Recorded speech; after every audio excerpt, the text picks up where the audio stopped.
अस्सलाम वालेकुम। आप देख रहे हैं प्रोग्राम एंकर व्यू और मैं हूं आपके साथ रानी सैफुल्लाह खान। मेरे साथ मेरे साथी एंकर हाफिज अवीज भी मौजूद है। नाज़रीन, आज हम बात करेंगे मुल्क में ताकतवर लोग कानून का बाजू मरोड़ते रहते हैं इस अहम टॉपिक पर, क्योंकि जहां भी देखा जाए वीक प्रोसिक्यूशन की वजह से कहीं मुल्क में इंसाफ नहीं मिल रहा।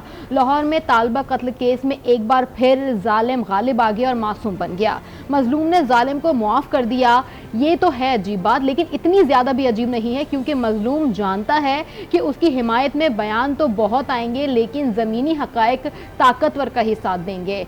यहाँ हम बात कर रहे हैं लाहौर में मेडिकल तालबा के कत्ल की, जिसे ना सिर्फ गोली मार दी गई बल्कि अस्पताल जाने से भी रोक दिया गया था। जालिम अपना जुल्म ढाता रहा और उसका हाथ रोकने वाला भी वहाँ पे कोई मौजूद नहीं था। और अब हम यहाँ पे ये बताने जा रहे हैं कि मजलूम घराने ने जालिम से सुलह भी कर ली है। बिल्कुल, मजीद ये कि इसी तरह कुछ रोज पहले लाहौर में कम उम्र ड्राइवर ने एक गाड़ी को टक्कर मारकर 6 अफराद की जान ले ली थी। मुतासरीन पर सुलह के लिए अब दबाव डाला जाता रहा है। दिसंबर 2012 में कराची में भी शाहरुख जतोई नामी जालिम ने तालिब इल्म शाहजेब को कत्ल कर दिया था। शर्मनाक बात यह है कि जालिम पुलिस की बख्तरबंद गाड़ी से उतरते हुए विक्ट्री का निशान बनाता रहा। इन वाकयात जैसे ना जाने कितने सानहात रोज रोनुमा होते हैं, कोई मीडिया पर आ जाता है और अक्सर वाकयात ज़माने की धूल में दब जाते हैं। और इसी के साथ साथ पाकिस्तान में निज़ाम इंसाफ की अगर बात करें तो पाकिस्तान इंसाफ फराहम करने वाले ममालिक की फहरिस्त में 140 में से 129वें नंबर पर आ गया है। इसकी वजह शायद हमारा निज़ाम इंसाफ फराहम करने वाला ये निज़ाम है। आमतौर पर प्रोसिक्यूशन की गलतियों से लोग बच जाते हैं, लेकिन बाज़ केसेस में मुद्दई पर जान से मारने के अलावा सियासी दबाव और माली दबाव भी डाला जाता है, जिसकी वजह से मुद्दई अपने केसेस वापस लेने पर मजबूर हो जाते हैं। इस तरह इंसाफ का कत्ल हो जाता है। इस सूरत हाल में जब जान का तहफ़्फ़ुज़ ना हो, मुख्तलिफ सियासी और माली दबाव हो, तो मुद्दई अपना केस वापस लेने में ही आफियत समझता है, जो हमारे निज़ाम इंसाफ की नाकामी का मुंह बोलता सबूत है। इसी सिलसिले में कई मिसालें भी हमारे सामने मौजूद हैं, जो इससे पहले हम आपके साथ शेयर कर चुके हैं। मेडिकल की तालिबा का वाक़या हो या लाहौर डिफेंस कार हादसा हो या इसके अलावा दीगर कई वाकयात हों, शाहजेब कत्ल का वाकया हो, हमने देखा यही है कि जो प्रोसिक्यूशन है वो कहीं ना कहीं इस पूरे सेटअप के अंदर इन्वॉल्व नज़र आती है, उसमें प्रेशराइज करने में इन्वॉल्व नज़र आती है। वो सियासी दबाव भी ले रहे होते हैं या माली दबाव भी दिया जा रहा होता है, और एट दी एंड ये होता है कि लोग दियत कर लेते हैं और कातिल को माफ़ कर देते हैं, जालिम को माफ़ कर देते हैं। लेकिन अभी ये जो लाहौर का वाकया है मेडिकल की तालिबा के कत्ल का, इसमें जो चीज़ सामने आई है उसमें ये आया है कि पुलिस ने 311 की दफ़ा उसमें शामिल कर दी है, यानी अब उसकी जो जिम्मेदार होगी, मुद्दई होगी, वो स्टेट बन गई है। अब अगर ऐसी सूरत हाल में स्टेट मुद्दई बन गई है तो वो कैसे माफ़ कर सकते हैं? इस सूरत हाल पर हम बात करने के लिए हमारे साथ मौजूद होंगे रियाज अहमद मौजूद होंगे और दीगर नुमाइंदगान भी हमारे साथ मौजूद होंगे। लाहौर से रियाज अहमद ने हमें ज्वाइन किया है, उनसे पहले बात करते हैं। रियाज, बताइएगा, ये वाकया आप कल से रिपोर्ट कर रहे हैं और तफसीलन आपने इस के ऊपर अपडेट की हैं। आप वहाँ घर भी गए थे जहाँ पर यह वाकया पेश आया है, और जिस तरह का वहाँ पे माहौल था वो भी आपने कल बहुत मुफस्सिल अंदाज में बताया था हमारे नाजरीन को। अब ये आज बताया जा रहा है कि मकतूला के जो वालिद हैं उन्होंने मुल्जिमान को माफ़ कर दिया है और वो अचानक मुल्क से चले भी गए हैं। ये क्या माजरा है, हमारे नाजरीन को ज़रा डिटेल में बताइए। जो 23 साल तज़ीर थी, मेडिकल की तालबा थी और ये सऊदी अरब से आई थी 3 साल पहले पढ़ने के लिए यहाँ पर मेडिकल की, इसलिए तो इनके यहाँ पर चचा भी रहते थे और इनके मामू भी यहीं पे रहते थे, उसी निजी हाउसिंग सोसाइटी में रहते थे। तो ये अपनी फैमिली के साथ कहीं बाहर थी, तो वहाँ पर जो लड़का था, जो टीनेजर था, वो जिगजैग करते हुए गाड़ी उनके साथ थोड़ा सा टच करते हुए वो गुजरा। लेकिन डॉक्टर की फैमिली को भी ये इल्म नहीं था कि ये लड़का भी इसी निजी हाउसिंग सोसाइटी का रहने वाला है। तो वो लड़का उस सोसाइटी के अंदर तेज़ी से घुस गया, तो डॉक्टर की फैमिली भी उस गाड़ी के पीछे पीछे ज़ाहिर है, उनका घर भी वहीं पे था, तो वहाँ पर गए तो वहाँ पर फिर उनके मामू ने यहाँ पर फायरिंग की और जिससे वो लड़की जो है वो जान बाक हो गई। उसके वालिद जो है जब ज़ख्मी हुई बच्ची, तो 2 दिन बाद वो अस्पताल पहुँचे, सऊदी अरब से अस्पताल आए, और चंद दिन बाद जब बच्ची वफात पा गई तो उनके वफात के 3 रोज़ बाद वो वापस यहाँ से सऊदी अरब चले गए। पुलिस से जब पूछा गया कि उनके वालिद ने क्या बयान दिया है, तो पुलिस ने बताया कि उनके वालिद ने कहा है कि मैंने अल्लाह की रज़ा के लिए माफ़ कर दिया है। उसकी सबसे बड़ी वजह ये थी जो हमने फील की कि वहाँ खौफ का ये आलम है कि उन अफराद के ख़िलाफ़ जो मुल्ज़मान हैं उनके ख़िलाफ़ को बयान देने को तैयार नहीं है। वहाँ अक्सर वो हवाई फायरिंग करते रहते हैं और वहाँ पर उनका यहाँ रोब और दबदबा इस कदर ज़्यादा है कि जो डॉक्टर की फैमिली है जिनकी बच्ची वफात पा गई है, जो कत्ल हो गई है, वो अपने घर से बाहर नहीं निकल रही। और यहाँ तक वो नहीं बल्कि उनका मामू जो इस मुकदमे में मुद्दई था वो भी अपने घर से डर के मारे बाहर नहीं आ रहा। जब उनसे बात की गई कि पुलिस से पूछा गया कि ये बाहर नहीं आ रहे, तो उनका ये कहना था कि मामू भी कहते हैं कि जब उनके बहनोई ने जो बच्ची का वालिद था उसने अल्लाह के रज़ा के लिए माफ़ कर दिया तो हम उनके जो बयान दिया उस पर स्टैंड कर रहे हैं। ये खौफ का आलम था वहाँ पर। जब फिर हमने लोगों से वहाँ बात की जो सोसाइटी के लोग हैं तो उनका ये कहना है कि ये क्रिमिनल लोग हैं, आए रोज यहाँ पर हवाई सोसाइटी के लोगों का ये कहना है कि क्रिमिनल लोग हैं और इन लोगों का काफ़ी खौफ भी यहाँ पर है। हमारे साथ इस वक्त मौजूद है माहिर कानून वकास अब्रेज साहब। वकास, आपके वक्त का बहुत शुक्रिया। इस तरह के केसेस अगर हम देखें तो रोज़ ही हमारे सामने आ रहे हैं। अगर हम अफनान की बात करें, हम शाहजेब जतोई की बात करें, शाहरुख की बात करें, हम डेली बेसिस पे ये देखते हैं। लेकिन ये तो एक आंखों देखा वाकया है जिसमें कहने सोसाइटी के अंदर ये वाकया हुआ है, वहाँ पे सिक्योरिटी गार्ड भी मौजूद थे। अब तो इस केस को कहने स्टेट खुद देखेगी। अब यहाँ पे स्टेट किस तरह देख सकती है, और जब वालिदैन वापस, उनके जो वालिद साहब है वो वापस भी जा चुके, उसके बाद अब स्टेट की क्या काम होगा यहाँ पर? सबसे पहले इस सभा का इक़दाम की जितनी भी मजम्मत की जाए वो कम है। मजम्मत के साथ कानूनी तौर पर, आईनी तौर पर इसकी जितनी भी मरम्मत की जाए वो भी कम है। जहाँ तक रियासत की बात है, I must say one thing in this regard कि सबसे पहले रियासत का बुनियादी फर्ज यह है कि लोगों की इज्जत आबरू माल जान का तहफ़्फ़ुज़ जो है वो यकीनी बनाए, और अगर कोई शख्स किसी के खिलाफ कोई क्राइम कमिट करता है तो रियासत मुकम्मल तौर पे थ्रू प्रोसिक्यूशन जो है उसे असिस्ट करे, उसे हेल्प आउट करे ताकि वो इंसाफ हासिल कर सके, इंसाफ का हसूल यकीनी बनाए, और हर मुमकिन कोशिश करे कि मिसकैरेज ऑफ जस्टिस से हमारा सिस्टम प्रोटेक्टेड रहे ताकि लोगों का एतमाद और इत्तेकाद इस जुडिशियल सिस्टम के हवाले से इंटैक्टेड रहे। लेकिन अनफॉर्चुनेटली आपने बहुत सारे केसेस का हवाला दिया, नेल ऑन द हेड के हम देखते हैं कि जो बासर लोग हैं या ताकतवर लोग हैं वो सुलह सफाई की तरह दूसरों को अटेम्प्ट कर देते हैं, ड्यूज कर लेते हैं, माइल कर देते हैं, और एवेंचुअली एक केस के अंदर जिसमें रियासत जो है विटनेसेस को प्रोटेक्शन नहीं देती, मुद्दई को प्रोटेक्शन नहीं देती, खवातीन को प्रोटेक्शन नहीं देती, घर वालों को प्रोटेक्शन नहीं देती, और अल्टीमेटली उनको जब आप बेयारो मददगार छोड़ देते हैं, उनके पास कोई सहारा नहीं है, न कोर्ट्स में, न वकला का, न पुलिस का, और फिर उनके पास भी कोई चारा नहीं रहता या रास्ता नहीं रहता, और उनको इवेंचुअली तमाम मामला के अंदर सुलह सफाई ही करनी पड़ती है, कंप्रोमाइज। बैरिस्टर साहब, आपने ठीक कहा कि ये तो अरसा दराज से होता आ रहा है और बहुत सारी क्लासिक एग्जांपल्स हमारे साथ मौजूद हैं और जो हम अपने नाज़रीन से शेयर भी कर चुके हैं। अब सवाल यहाँ पर जो पैदा होता है वो ये है कि इस पूरे जो विक्शस साइकिल है इसे रोका कैसे जाएगा? रियासत अपनी जिम्मेदारियां पूरी करने में नाकाम है, और इनफैक्ट अगर ये कहा जाए कि जो जालिम है उसे प्रोटेक्ट करने में इन्वॉल्व है तो गलत नहीं होगा, क्योंकि प्रेसिडेंट्स हमारे सामने मौजूद हैं। तो जहां पर रियासत खुद जालिम के साथ खड़ी होगी, मजलूम के साथ नहीं खड़ी होगी, फिर क्या ये जुल्म का निजाम इसी तरह चलता रहेगा? सवाल तो ये है कि इसे रोका कैसे जाए।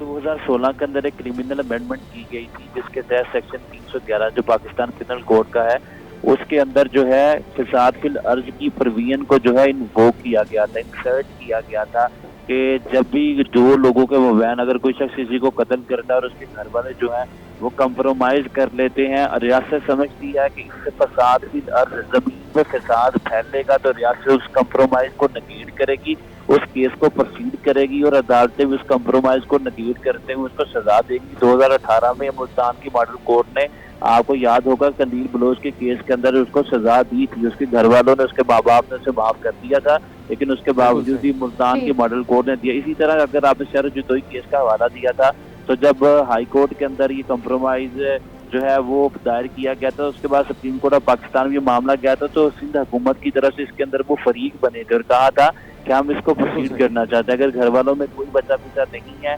फिर सुलह सफाई हो चुकी है, फैमिली अगर सुलह सफाई कर भी ले तो रियासत मुद्दई बन जाती है और इसके ऊपर प्रोविजंस मौजूद हैं, आइन के आर्टिकल भी मौजूद हैं। बैरिस्टर साहब, आप हमारे साथ मौजूद रहिए, रुख करेंगे कराची का। शमील हमारे साथ मौजूद हैं। दूसरी डेवलपमेंट ये है, हमारे नाजरीन को ये भी बताएं कि शाहरुख जतोई जो बदनाम जमाना एक वाकया हुआ था जिसने डिफेंस में गोली मारकर एक लड़के को, नौजवान लड़के को कत्ल कर दिया था, और छोटी सी एक रोड रेस थी, उसी के ऊपर यह वाकया पेश आया था।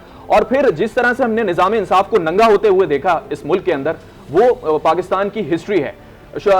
शमील हमारे साथ मौजूद हैं। शमील, अब शाहरुख जतोई भी रिहा हो चुका है, तमाम चीजें सेटल हो चुकी हैं, इस केस के अंदर भी रियासत मुद्दई बनी थी, लेकिन क्या कहा जाए कि सब बरी होके बाहर जा रहे हैं? इस तरह अभी बैरिस्टर साहब ने कि बुनियादी चीज़ ये होती है कि रियासत का जो गवाहान है उनका तहफ़्फ़ुज़, इस हवाले से कानून मौजूद है। गवाहान डरते हैं। इससे पहले आपने भी तस्करा किया, जो लाहौर का वाक़या है वहाँ लोग गवाही देने के लिए तैयार नहीं है। जहाँ गवाहों को तहफ़्फ़ुज़ नहीं मिलेगा वहाँ केस आगे किस तरह बढ़ेगा, इसको हम रोज़ाना ये मामला देखते हैं। अभी जिस तरह आपने तस्करा किया, एक बड़ा मशहूर वाक़या, सिटिंग वज़ीर आज़म का भाई अपने 6 साथियों के साथ सड़क पर मारा जाता है, केस चलता है, मुल्ज़िमान बरी हो जाते हैं। ठीक है, अदालत में ये चीज़ साबित नहीं हो सकी, वो मुल्ज़िमान नहीं होंगे उस केस में, ये बात भी बिल्कुल दुरुस्त है, लेकिन उन 6 लोगों को किसने मारा? इसी तरह कराची की सड़कों पे तो ये हज़ारों की तादाद आज भी मौजूद है। लोग मारे गए, उनके किसी किस्म की कोई शवाहिद अदालत में साबित नहीं हो सके, लोग बरी हुए, वहाँ शायद कंप्रोमाइज़ भी नहीं था, वहाँ कोई ऐसा प्रेशर भी नहीं था। लेकिन इस सोसाइटी में जो निज़ाम है वो इतना कमज़ोर है कि एक गवाह कोर्ट में आते हुए डरता है। जिस तरह अभी बैरिस्टर साहब ने इससे पहले भी तस्करा किया, गवाहों का तहफ़्फ़ुज़, तो गवाहों के तहफ़्फ़ुज़ के हवाले से कानून तो मौजूद है, लेकिन उस पर अमल नहीं होता। आज भी बेशतर केसेस हमें ऐसे ही नज़र आते हैं जिसमें लोग सिर्फ इसलिए इंसाफ हासिल नहीं कर पाते कि वहाँ गवाह मौजूद नहीं होते, और गवाह सिर्फ इसलिए नहीं आते कि उनको इस चीज़ का खौफ होता है कि जो आपका निज़ाम है। ये होता है ना कि विटनेस प्रोटेक्शन प्रोग्राम के मौजूद होने के बावजूद भी गवाहों को तहफ़्फ़ुज़ अगर रियासत नहीं दे रही, उसके इदारे नहीं दे रहे, तो फिर कहाँ जाएंगे लोग? फिर तो कत्ल गारतगिरी इसी तरह चलती रहेगी। आपने बात की, तवज्जो असल यही कि रियासत की जो जिम्मेदारी है वो नहीं की जा रही। गवाहों का तहफ़्फ़ुज़ सबसे अहम है, ख़ास तौर पर जिन मुकदमात में हम ये देखते हैं कि ATA लगी हो और फसाद फिल अर्द का जहाँ मामला हो, वहाँ खुसूसी तवज्जो दी जाती है कि ये इस हद तक इसको इन मामलात को रखा जाता है कि सुप्रीम कोर्ट और हाई कोर्ट के अहकामात हैं कि इंसदाद दहशतगर्दी की जो अदालत है इसमें मुल्ज़िमान का चेहरा दिखाया जाए जब तक कि उनकी शनाख्त पीरियड हो जाए, मुल्ज़िमान का नाम, तफ्तीशी अफसरान जो है उनका नाम, हत्ता कि जजिस का नाम लेने से भी एहतियात की जानी चाहिए। ये तमाम रूल्स मौजूद है, लेकिन बात फिर वहीं आती है कि रियासत की जो बुनियादी जिम्मेदारी है तहफ़्फ़ुज़ देना, वो मौजूद नहीं है, जिसकी वजह से तमाम सूरत हाल है। और वही चीज़ जो आपने शमील सही कहा कि बहुत ही गंभीर सूरत हाल है। अब रियासत को इस पर मुकम्मल एक्शन लेना चाहिए। रुख करेंगे एहसान अहमद की जानिब जो लाहौर में मौजूद हैं। एहसान, जैसे भी बात कर रहे थे माहिर कानून और शमील भी, कि गवाह पीछे हट जाते हैं या उनको डराया धमकाया जाता है या उन पर माली तनाव से भी मतलब कहते दबाव डाला जाता है, हर तरह का प्रेशर होता है। लेकिन जैसे हमने देखा कि जिस सोसाइटी में ये वाकया हुआ है, अगर गवाहान वहाँ पे मौजूद नहीं है तो वहाँ पे फुटेजेस भी हो सकती हैं, CCTV कैमरास भी हो सकते हैं। अगर स्टेट ने ये एक्शन लिया है तो वो किसी भी तरह से इंक्वायरी और इन्वेस्टिगेशन हो सकती है।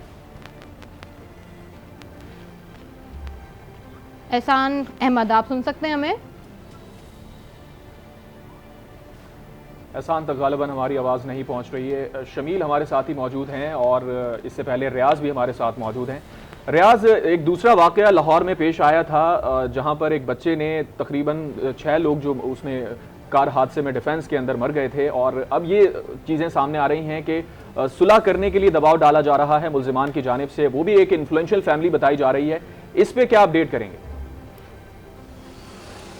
जी बिल्कुल, ये अपडेट कर दूँ कि उस अफनान की जो है वो कल जमानत के जो उसका रिमांड था वो कल ख़त्म होगा, तो कल अदालत में उसको पेश किया जाएगा। और उसके अभी तक जो टेस्ट करवाए गए हैं वो बोन रेस्ट टेस्ट करवाया गया है उसकी उम्र का तयन करने के लिए। इसके लिए ओसिफिकेशन टेस्ट है, पोलीग्राफिक टेस्ट है। पोलीग्राफिक टेस्ट के लिए जो है वो 28 तारीख का टाइम लिया गया है पंजाब फॉरेंसिक साइंस लेबॉरेटरी से अभी, और इसके अलावा इनका फोटोग्रामेटिक टेस्ट होना है और इसका दीगर टेस्ट होने हैं। तो अभी जो है वो ये सिलसिला जारी है। लेकिन आज जो अफनान है उसके वालिद ने कोर्ट में खड़े होकर जो कोर्ट के बाहर जो है वो मीडिया से बात करते हुए, ना उन्होंने किसी को पैसे की ऑफ़र की है और ना ही किसी को डराया धमकाया है।